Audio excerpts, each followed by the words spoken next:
Vedika car கதவை திறந்து உள்ளே நுழையப் போக வேகமாக அவளை தடுத்த ஷிவானி, என்ன பண்ணிக்கிட்டு இருக்க வேதிகா? என்ன இருந்தாலும் சர்வா உன்னோட ஹஸ்பண்ட், அவரை கார்ல ஏறக்கூடாதுன்னு சொன்னா என்ன அர்த்தம் என்று அவள் சந்தேகத்துடன் கேட்க, யாருக்கு யார் ஹஸ்பண்ட்? தேவையில்லாம ஏதாவது பேசி என்கிட்ட நல்லா வாங்கி கட்டிக்காத என்று கோபமாக கத்திவிட்டு காருக்குள் ஏறி அமர்ந்து கண்ணாடி வழியே ஷிவானியை பார்த்தவள், இப்ப நீ கார்ல ஏற போறியா இல்லையா என்று கேட்டாள். ஷிவானி கைகளை கட்டிக்கொண்டு அவளை அழுத்தமாக பார்க்க, ஷிவானி, இந்த விஷயத்துல நீ தலையிடாதேன்னு உன்கிட்ட நான் ஏற்கனவே சொல்லியிருக்கேன். நீ கார்ல ஏறு, லேட் ஆகுது, நம்ம கிளம்பணும் என்று மீண்டும் கூறினாள் வேதிகா. இல்ல வேதிகா, நீ சர்வாவை கார்ல ஏத்தலேனா நானும் உன் கார்ல வரமாட்டேன். நீ இங்கிருந்து போ, நான் சர்வா கூட போய்க்கிறேன் என்று தெளிவாக ஷிவானி கூற கண்களை சுருக்கி அவளை பார்த்த வேதிகா, ஏய், அவன் ஒன்னும் சின்ன பாப்பா கிடையாது. அவனுக்கு தேவைப்பட்டா கேப் பிடிச்சு வீட்டுக்கு வந்துடுவான். நாம கூட்டிட்டு போகணும்னு எந்த அவசியமும் இல்ல.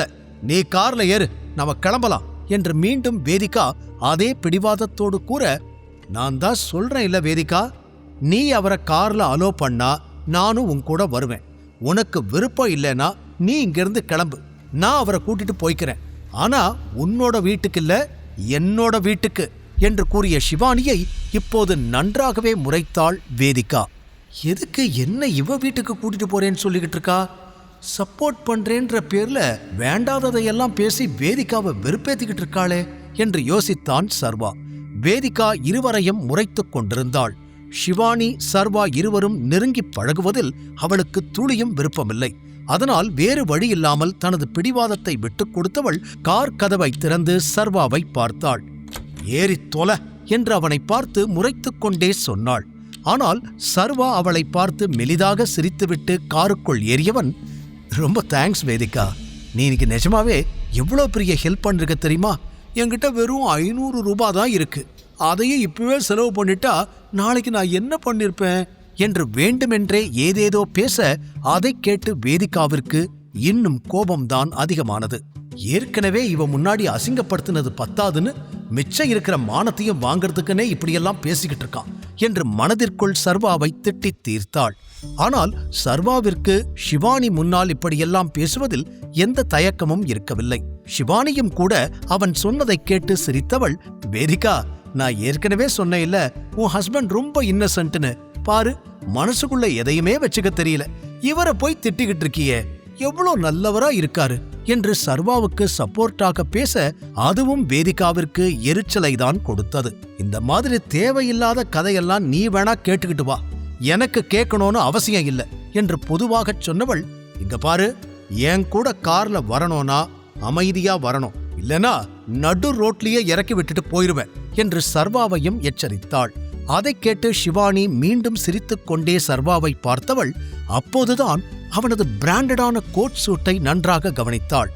அதிலிருந்த பிராண்ட் லோகோவை பார்த்து ஆச்சரியத்தில், இது H&T பிராண்ட் சூட்டா என்று கேட்க உடனே வேதிகாவும் அவனது கோட்டை கவனித்து அதிர்ச்சி அடைந்தாள். H&T பிராண்ட்ல இருந்து நீ சூட் வாங்கியிருக்கியா? இவ்ளோ எக்ஸ்பென்சிவான சூட் வாங்க உனக்கு ஏது காசு? யார் உனக்கு கொடுத்தாங்க? இதை எப்படி வாங்கின என்று அடுத்தடுத்து பல கேள்விகளை அடுக்கினாள். எதுக்கு இவ்ளோ கேள்வி கேட்கிற? எனக்கு விக்ரமன் சார் கொஞ்சம் சேலரி அட்வான்ஸ் கொடுத்தாரு, அதனால அதை வச்சு இந்த கோட் சூட் வாங்கினேன். எனக்கு ரொம்ப நாளா இதை வாங்கணும்னு ஆசை, வாங்கிட்டேன் என்று சர்வா சாதாரணமாக சொல்ல, எந்த கம்பெனியில இவ்ளோ எக்ஸ்பென்சிவான கோட் சூட் வாங்குற அளவுக்கு சேலரி அட்வான்ஸ் கொடுக்கறாங்க என்று நக்கலாக கேட்டாள் வேதிகா. இன்னைக்கு என்னோட ஒர்க்கு சாருக்கு ரொம்ப பிடிச்சிருக்குன்னு என்ன ரொம்ப பாராட்டிக்கிட்டே இருந்தாரு. அப்போ நான் கேஷுவலா சொன்னேன், கொஞ்சம் சேலரி அட்வான்ஸ் கொடுத்தா எனக்கு ஹெல்ப்ஃபுல்லா இருக்கும் அப்படின்னு. அவர் உடனே ஓகேன்னு சொல்லி எனக்கு பணம் கொடுத்துட்டாரு. அதனால இந்த சூட்டை நான் உடனே வாங்கிட்டேன். இது கூட உனக்காக தான் வாங்கினேன் தெரியுமா என்று பாதியில் நிறுத்தியவன் வேதிகாவை ஆசையாக பார்த்தான். உன் கூட இனிமே எங்கேயாவது வெளியில வரணும்னா இந்த மாதிரி சூட் போட்டு வரேன், இப்படி வந்தா உனக்கு ரொம்ப பிடிக்கும் இல்ல என்று தேன் போல பேசி வேதிகாவின் கவனத்தை தன் பக்கம் திருப்ப முயன்று கொண்டிருந்தான் சர்வா. அவளும் அவன் பேசுவதை உன்னிப்பாகத்தான் கவனித்துக் கொண்டிருந்தாள். ஆனால் எந்த எண்ணத்தில் கவனித்தாள் என்பது அவளுக்கு மட்டும்தான் தெரியும். இன்னொரு புறம் ஷிவானியும் சர்வா பேசியதை ஆர்வமாக கேட்டுவிட்டு, என்ன சர்வா நீங்க இந்த மாதிரி எக்ஸ்பென்சிவான சூட்டெல்லாம் போட்டாதான் நீங்க அழகா இருப்பீங்களா என்ன? சாதாரண ட்ரெஸ்ல கூட நீங்க பார்க்க ரொம்ப ஹேண்ட்ஸமா இருக்கீங்க தெரியுமா என்று சொன்னவள் ஓரக்கண்ணால் வேதிகா கவனிக்கிறாளா என்பதை பார்த்தாள். இதில் கடுப்பான வேதிகா உடனே காரை ஸ்டார்ட் செய்து இருந்தாலும் அவளது கவனம் ரோட்டில் இல்லை. மீண்டும் மீண்டும் சில நொடிகளுக்கு முன்னால் ஷிவானி பேசிய வார்த்தைகள் அவள் காதில் கேட்டுக்கொண்டே இருந்தது. வேதிகாவின் மற்ற ஃப்ரெண்ட்ஸ் போல ஷிவானி கிடையாது. ஒவ்வொரு விஷயத்தையும் உன்னிப்பாக கவனிக்க கூடியவள். அவளுக்கு என்ன வேண்டும் என்பதை மிகவும் தெளிவாக யோசித்து அதை தேர்ந்தெடுப்பாள். அப்படிப்பட்டவள் எதற்காக சர்வாவை அழகாயிருக்கிறாய் என்றெல்லாம் புகழ்ந்து பேச வேண்டும்? அவள் மனதில் என்ன நினைத்துக் கொண்டிருக்கிறாள் என்று பல கேள்விகள் வேதிகாவை சுற்றி வட்டமடித்தது. ஏ வேதிகா, என்ன பண்ற? ரோட்ட பாரு என்று திடீரென பின்னாலிருந்து சர்வா ஷிவானி இருவரும் கத்த, அப்போதுதான் நினைவு வந்து ரோட்டை கவனித்த வேதிகா சடன் பிரேக் போட்டு வண்டியை நிறுத்தினாள். கவனம் இல்லாமல் எங்கெங்கோ வண்டியை திருப்பி இருந்தவள் தப்பான ரூட்டில் மாறி வந்திருந்தாள். கூடவே வந்த வேகத்தில் குறுக்கே ஒரு காரும் வந்திருக்க நல்ல வேளையாக அதில் இடிக்காமல் திருப்பிவிட்டாள். ஆனால் அந்த கார் அங்கிருந்து செல்லாமல் மீண்டும் திரும்ப வந்து வேதிகாவின் காருக்கு முன்னால் நின்றது. ஹே வேதிகா, உனக்கு என்னாச்சு? ரோட்டை பார்த்து வண்டி ஓட்ட தெரியாதா? கொஞ்சம் விட்டிருந்தா அவ்வளவுதான் என்று பின்னாலிருந்து ஷிவானி கத்திக் கொண்டிருக்க முன்னால் சென்ற காரிலிருந்து சிலர் இறங்கி வேதிகாவின் கார் அருகில் வந்தனர். இவனுங்க வேற என்று எரிச்சலோடு கார் கண்ணாடியை திறந்த வேதிகா, என்ன பிரச்சனை? அதான் இடிக்கல இல்ல, அப்புறம் எதுக்காக இப்படி வழியை மறைச்சு நிக்கிறீங்க? முதல்ல வண்டியை எடுங்க என்று அவள் கத்த, வெளியில் நின்றவர்களையெல்லாம் எட்டி பார்த்த ஷிவானி, வேதிகா கொஞ்சம் அமைதியாயிரு, அந்த பையன் பேரு ரஞ்சித், இவங்க எல்லாரும் ஆதிசேஷனோட ஆளுங்க என்று பொறுமையாக கூற, எவன் ஆளா இருந்தா எனக்கென்ன, இப்ப எதுக்காக நம்ம வழியை மறைச்சிட்டு நிக்கிறாங்க? யாரா இருந்தாலும் போக சொல்லு என்று மீண்டும் கோபமாகச் சொன்னாள் வேதிகா. சர்வா நடக்கும் அனைத்தையும் சற்று குழப்பத்தோடு பார்த்து கொண்டிருந்தான். ஷிவானிக்கு எப்படி ஆதிசேஷனுடைய ஆட்களை எல்லாம் தெரியுது என்ற கேள்விதான் அவனுக்கு பிரதானமாக இருந்தது. ஷிவானி காரிலிருந்து இறங்கி அந்த ஆட்களிடம் வந்து நின்றாள். அவர்கள் ஷிவானியை முறைக்க, என்ன வேணும் உங்களுக்கெல்லாம்? எதுக்காக குறுக்க நிக்கிறீங்க என்று அவள் கேட்ட நேரம் சர்வாவும் அவள் பின்னாலே காரிலிருந்து இறங்கினான். எத்தனை ஆட்கள் இருக்கிறார்கள் என்று ஒருமுறை சுற்றி பார்க்க அவனால் சமாளிக்கக்கூடிய அளவிற்கு தான் இருந்தனர். அந்த கூட்டத்தின் தலைவன் போல இருந்த ரஞ்சித், பிரின்ஸ் இறந்துட்டான், அவனோட சாவுக்கு பழி வாங்கிறதுக்காகத்தான் வந்திருக்கோம் என்று கூறியவன் பார்வை இப்போது சர்வா பக்கம் திரும்பி இருந்தது. அவன் சொன்னதில் அதிர்ச்சியடைந்த ஷிவானி, என்ன சொல்ற நீ? பிரின்ஸ் எப்படி இறந்தான்? எனக்கு ஒண்ணுமே புரியல என்று தலையில் கை வைத்தவள், ஆனா அதுக்கும் எங்களுக்கும் என்ன சம்பந்தம்? அவன் இறந்த விஷயமே எங்களுக்கு தெரியாது, பழி வாங்குறேன்னு எங்க கிட்ட வந்து நிக்கிற என்று ஷிவானி நிஜமாகவே புரியாமல் கேட்க, எல்லாம் தெரிஞ்சுதான் வந்திருக்கோம். பிரின்ஸ் சாதாரணமா சாகல, அவனை டைகர் அடிச்சே கொன்னிருக்கான். அங்க இருந்த சிசிடிவி கேமராவை எல்லாம் செக் பண்ணதுலதான் இவனும் அங்க இருந்திருக்காங்கிறது தெரிஞ்சுது. கண்டிப்பா இவனுக்கு டைகரை பத்தி ஏதாவது டீடைல்ஸ் தெரிஞ்சிருக்கணும் என்று அழுத்தம் திருத்தமாக கூறிய ரஞ்சித்துக்கு டைகர் மீண்டும் வந்துவிட்டான் என்ற தகவல் கிடைத்திருந்தது.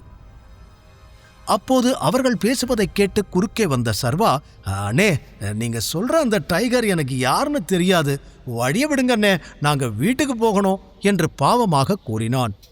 என்னடா பண்றதையெல்லாம் பண்ணிட்டு என்கிட்ட நடிக்கிறியா? பிரின்ஸோட சாவுக்கும் உனக்கும் சம்பந்தம் இருக்கு என்று ரஞ்சித் அழுத்தமாக சொல்லிக் கொண்டிருக்க, ஷிவானி சர்வா இருவரையும் விலக்கிவிட்டு குறுக்கே வந்து நின்ற வேதிகா அந்த மொத்த கூட்டத்தையும் பார்த்து கோபத்தோடு, இங்க பாரு, நீ சொல்ற பிரின்ஸ் எல்லாம் எங்களுக்கு யாருன்னு தெரியாது, முதல்ல வழிய விடு, இல்லனா போலீஸ கூப்பிடுவேன் என்று கூறினாள். என்னது, போலீஸ கூப்பிடுவியா? எங்க கூப்பிடு பாப்போம். டேய், முதல்ல இவளை பிடிச்சு வண்டியில ஏத்துங்க, மத்ததெல்லாம் அப்புறம் பேசலாம் என்று ரஞ்சித் தன்னுடைய ஆட்களிடம் கூற, ஒருவன் வேதிகாவின் கையை பிடிக்க வந்தான். ஆனால் அவனது கை அவள் மீது படுவதற்குள் அதை பிடித்து வளைத்து முறித்து இருந்தான் சர்வா. அடுத்தடுத்து ரஞ்சித்துடைய ஆட்கள் சர்வாவை அடிக்க வந்தனர். முதலில் வந்தவனை எட்டி வயிற்றில் உதைத்த சர்வா அடுத்து வந்தவன் நெஞ்சிலேயே குத்தினான். ஒருவன் சர்வாவை பின்னாலிருந்து இழுத்து பிடிக்க முயற்சி செய்ய தனது கை முட்டியை வைத்து அவன் வயிற்றிலேயே குத்தி கீழே தள்ளினான். அப்போது திடீரென தூரத்திலிருந்து போலீஸ் சைரன் சத்தம் கேட்டதும், டேய் போலீஸ்டா ஓடுங்க என வந்த காரிலேயே அனைவரும் ஏறி தப்பிக்க முயன்றனர். சர்வா அதில் ஒருவனை இழுத்து பிடிக்க முயன்றபோது அவன் சர்வாவை பிடித்து தள்ளிவிட சர்வா வேதிகாவின் காரில் இடித்து கீழே விழுந்தான். அதில் அவனுக்கு தலையில் அடிபட்டது. சில நொடிகளில் அங்கு போலீஸ் வந்துவிட, இந்த நேரத்தில் இங்க என்ன பண்ணிக்கிட்டு இருக்கீங்க என்று ஆபீசர் ஒருவர் கேட்டார். சார், கார்ல ஒரு சின்ன பிரச்சனை என்று பதில் சொல்ல முயன்ற சர்வா வேதிகாவை தேட அவளை காணவில்லை. வேதிகா எங்க என்று சிவானியிடம் கேட்டான். அவளுக்கு பிளட் பிரஷர் அதிகமாயிடுச்சு, மயங்கிட்டா, காருக்குள்ள படுக்க வச்சிருக்கேன் என்று சிவானி பதட்டமாக கூற, போலீஸ் ஆபீசரோ, ஹலோ மிஸ்டர், இங்க என்ன நடக்குதுன்னு கேட்டேன் என்று மீண்டும் கேட்டார். சிவானி, நீ போலீஸ் கிட்ட என்ன நடந்துச்சுன்னு சொல்லு, நான் அவளை ஹாஸ்பிட்டலுக்கு கூட்டிட்டு போறேன் என்று கூறிய சர்வா காரில் ஏறி அமர்ந்தான். சிவானி போலீசிடம் பேச ஆரம்பிக்க சர்வா ஹாஸ்பிட்டல் கிளம்பிவிட்டான். போகும் வழியிலேயே அம்பிகா மற்றும் குணசேகரனுக்கு தகவல் தெரிவித்தவன் வேதிகாவை கவலையுடன் பார்த்தான். வேதிகாவிற்கு நினைவு திரும்பினால் என்ன நடக்கும்? வேதிகா ஹாஸ்பிட்டல் ரூமுக்குள் ட்ரீட்மெண்ட் எடுத்துக்கொண்டிருக்க வெளியிலிருந்த சேரில் தலையில் கை வைத்து அமர்ந்திருந்தான் சர்வா. அவன் முகத்தில் ஒருவிதமான பயம் பரவி இருந்தது. நான் சண்டை போட்டதை அவ பார்த்திருப்பாளோ, என் மேல அவளுக்கு சந்தேகம் வந்துடுமோ என்று யோசனை செய்தவன், ஒருவேளை அவ சண்டை ஆரம்பிக்கும் போதே மயங்கி இருந்தா அவளுக்கு எதுவும் ஞாபகம் இருக்காதுல்ல? கடவுளே, நான் அந்த பசங்களோட சண்டை போட்டதை வேதிகா பார்த்திருக்க கூடாது என்று வேண்டிக் கொண்டவனுக்கு பயம் இருந்தாலும் தன் ஐடென்டிட்டியை காப்பாற்றிக் கொள்ள ஒரு சின்ன வாய்ப்பு இருப்பதாக நம்பினான். சிறிது நேரத்தில் வேதிகாவுக்கு மயக்கம் தெளிந்தது. டாக்டர் சர்வாவை அழைத்து வர கூறியிருக்க அதை கவனித்த வேதிகா, நோ, அவனை கூப்பிட வேண்டாம் என்று வேகமாக மறுத்தாள். அதே நேரம் குணசேகரன், அம்பிகா இருவரும் ஹாஸ்பிட்டலுக்கு வந்து சேர்ந்திருந்தனர். அதுவரை சர்வாவிற்கு அவள் கண் விழித்து விட்டாள் என்பது கூட தெரியாது. வந்ததும் அம்பிகா கதவை திறந்து கொண்டு உள்ளே போக, எங்க போறீங்க ஆண்டி என்று சர்வா பின்னால் சென்றான். அங்கு அவள் சாதாரணமாக அமர்ந்திருக்க, கண்ணு முழிச்சிட்டாளா என்று ஆச்சரியமாக பார்த்தான். அம்பிகாவோ, ஐயோ வேதிகா, உனக்கு என்னமா ஆச்சு? உன்னை இப்படியா நான் பார்க்கணும் என்று வேகமாக மகளிடம் போட அம்மாவின் கைகளை பிடித்துக் கொண்டு அழ ஆரம்பித்து விட்டாள் வேதிகா. என்னமா ஆச்சு என்று குணசேகரனும் கவலையுடன் கேட்க, யாருனே தெரியலப்பா, எவனோ இறந்துட்டான்னு வந்து பிரச்சனை பண்ணாங்க. திடீர்னு என்ன கிட்னாப் பண்ண பார்த்தாங்க. நல்லவேளை சிவானிதாம்மா ஹெல்ப் பண்ணா. ஒருத்தன் என் கைய பிடிக்க வந்தான். முழு கதையையும் கேட்டு மகிழ பாக்கெட் FM ஆப்பை டவுன்லோட் செய்யுங்கள். லிங்க் டிஸ்கிரிப்ஷனில் கொடுக்கப்பட்டுள்ளது.